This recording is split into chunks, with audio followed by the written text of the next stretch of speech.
daw, sa English siya sinabi. Parang, sige, atras pa kayo, atras pa. Yan. Hindi, okay lang mainit. Inday Sara Duterte! Inday Sara Duterte! Inday Sara Duterte! Inday Sara Duterte! Inday Sara Duterte! Inday Sara Duterte!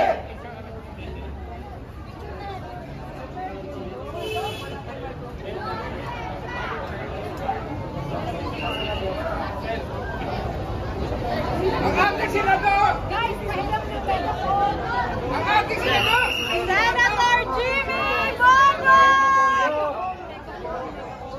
Pahiram ng telephone. Ay, pahiram daw guys eh. Pahiram ng telephone para magsasalita sa Jimmy. Pahiram ng telephone. Yaman! Ay, Ichen!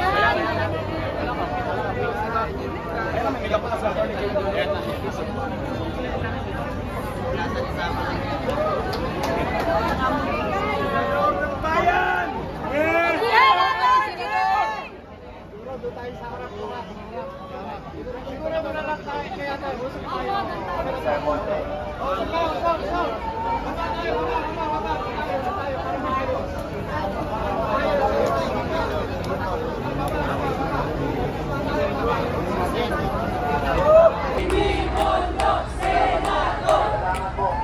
Pero parang ay Inday Sara tayo.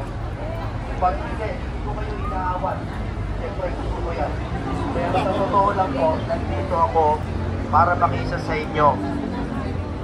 Wala po akong intensyon na galitin na kahit sino, painitin. Peaceful to, peaceful na assembly. Tama? Tama! Pero ako po ay nandito dahil naniniwala po ako na sobrang mali na yung ginagawa kay Inday Sara. Lahat naman kayo, alam nyo yon, nararamdaman nyo yon. Pero pumunta ako dito para awitan kayo kaso walang mikropono.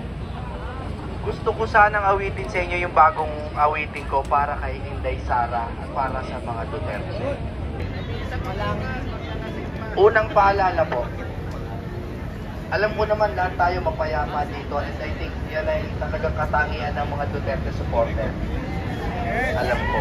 Pero hindi naman po ibig sabihin na hindi natin ilalabas yung totoo nating salubin. Yung pagtutol natin sa ginagawa nila sa Kongreso. Tama! Tama? Okay. Napakahirap po gawin ito pero sabi nila love your enemies. Paano natin mamahalin yung enemies? Subukan natin. Ipagdasal natin na maliwanagan yung Kongreso. Malaman nila na yung ginagawa nilang pagpapakulong, halimbawa kay Attorney Zulaika Lopez, ay hindi lang mali, kundi mali. Walang due process! Walang due process at hindi lang yun. Saan naman kayo nakakita ng wala man lang piskalya biglang pinakulong na?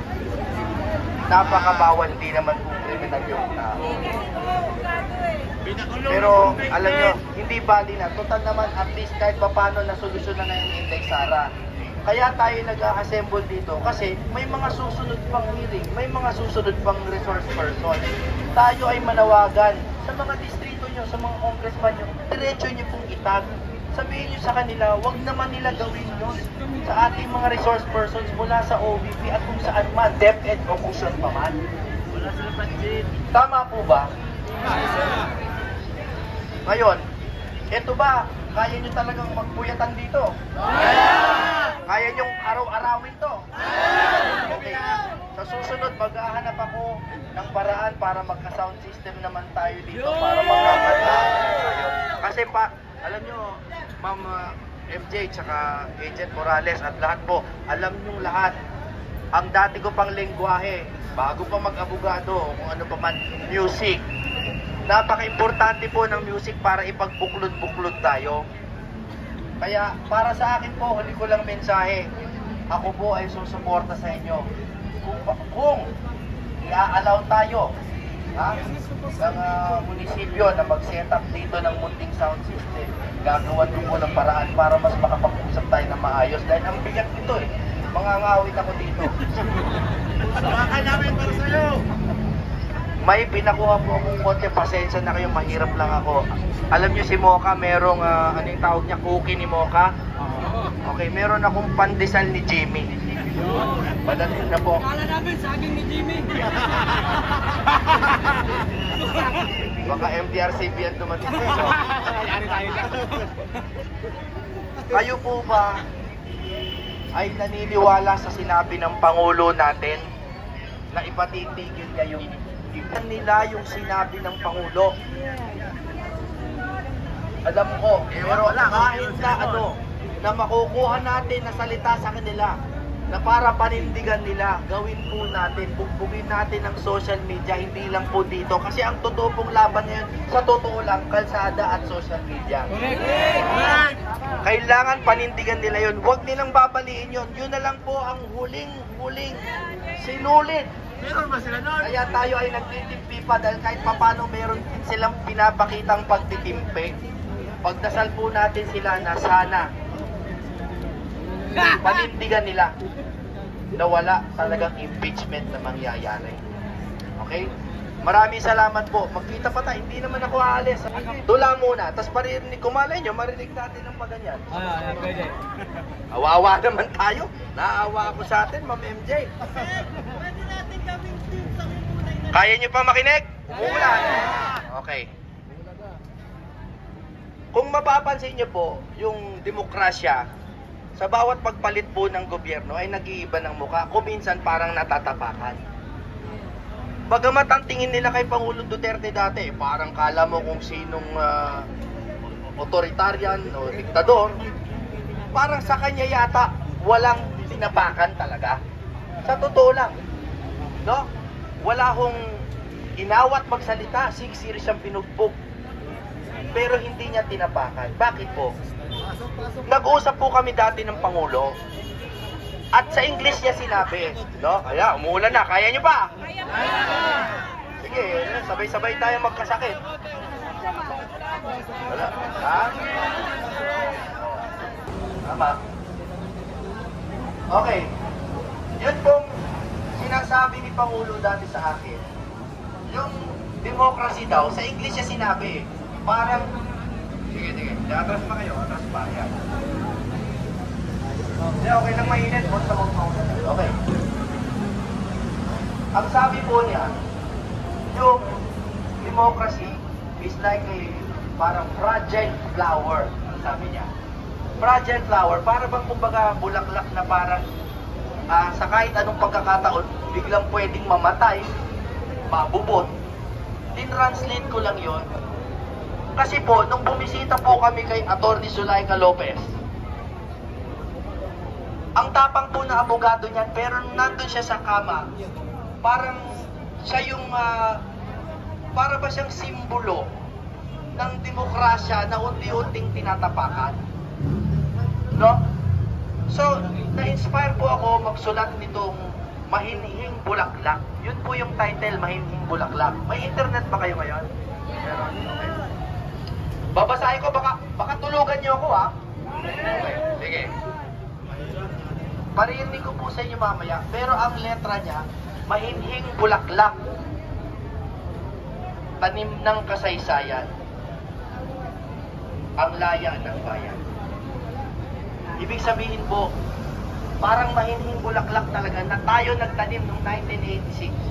Dito rin, kung saan kayo nakatayo ngayon,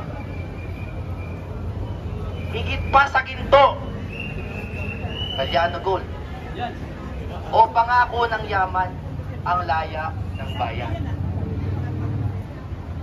Magtangkaman sila na ikaw ay saktan, mahinhing bulaklak, di kita iiwan.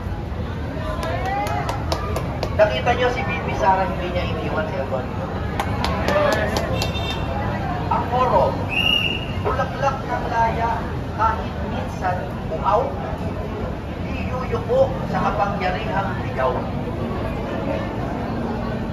Biligan ng pag-ibig, liliman ng sangitingan, mahinhing bulaklak, di kita iiwan. Maririnig ko po ngayon sa inyo, bahala na, awang-awa ako sa atin eh. Pero malay nyo, madinig natin. Ano, subukan natin? Nakakaawa tayo.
Tama na yan, baka wag na tayo dito, makatulog kayo.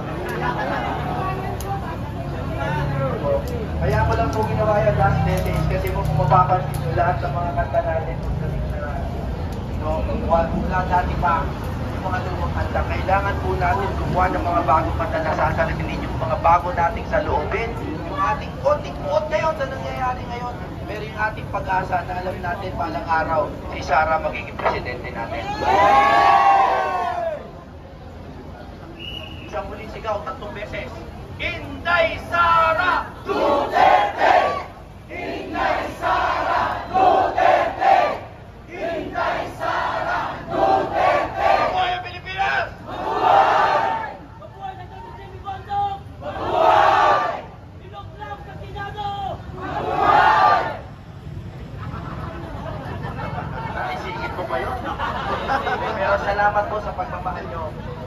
Mabuhay po si Inday Sara at si Pangulong Duterte. Mabuhay kayong lahat!